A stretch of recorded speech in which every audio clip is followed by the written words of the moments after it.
Bengal state university অধীনে যারা BA fifth semester political science DSC 1 reading Gandhi 2024-25 পরীক্ষা দেবে তাদের জন্য আমার এই ভিডিও।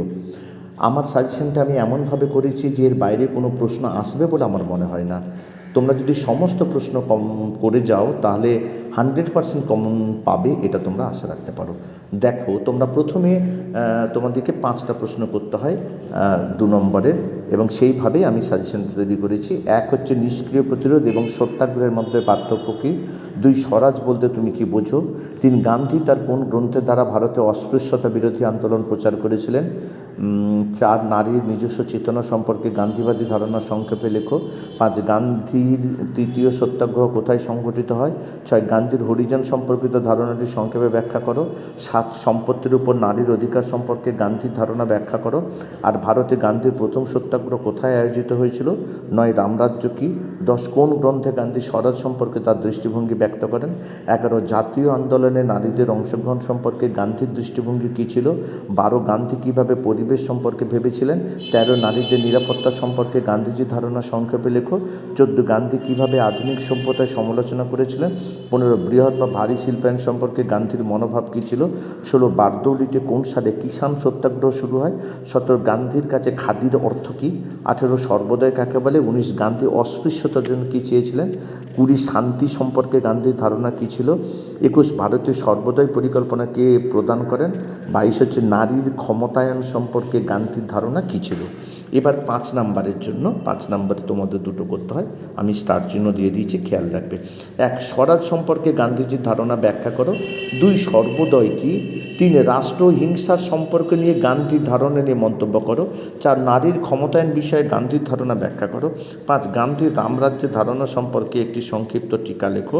6 গান্ধীজি কেন 1918 সালে আহমেদাবাদ সত্যাগ্রহ শুরু করেছিলেন। 7 সত্যাগ্রহের মূলনীতি সম্পর্কে একটি টিকা লেখো। 8 পরিবারে নারীর ভূমিকা সম্পর্কে গান্ধীবাদী ধারণা আলোচনা করো।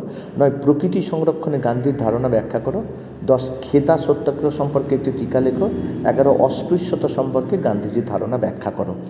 এবার প্রতিটা প্রশ্নের মান 10, প্রতিটা মডিউল থেকে একটা করে করতে হয়। দেখো, মডিউল 1 1 ভারী শিল্পের উপর ভিত্তি করে আধুনিক শিল্পায়ন সম্পর্কে গান্ধীর ধারণা ব্যাখ্যা করো।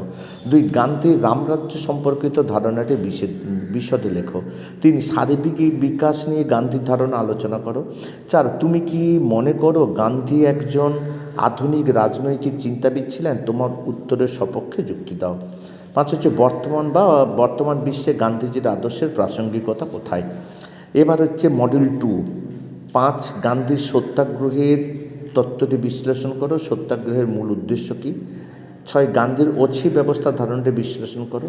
7 সর্বদয়ের আন্দোলনের মূল স্তম্ভগুলো কী কী বা গান্ধীজির সর্বদয়ের তত্ত্বটি সংক্ষেপে আলোচনা করো। মডিউল 3 8 সমাজ পুনর্গঠনে নারীর ভূমিকা বিষয়ক গান্ধীবাদী ধারণা আলোচনা করো।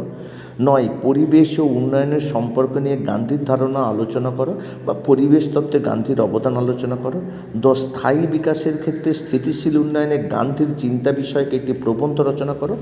আর 11 হচ্ছে গান্ধীর মতে নারী উন্নয়ন এবং নারী আন্দোলন সংক্ষেপে আলোচনা করো। যদি ভিডিওটি ভালো লেগে থাকে বন্ধুদের শেয়ার করে তাদেরও জানতে সাহায্য করবে। আর যারা আমার চ্যানেলে নতুন তারা অবশ্যই চ্যানেলটিকে সাবস্ক্রাইব করে পাশে থাকা বেল আইকনটিকে বাজিয়ে সকল নোটিফিকেশন অন করে রাখবে, যাতে যে কোনো ভিডিও, যে কোনো নোটস, যে কোনো সাজেশন তোমাদের কাছে প্রথম পৌঁছে যায়। আজ এই পর্যন্ত, আবার দেখা হবে পরবর্তী কোনো ভিডিওতে।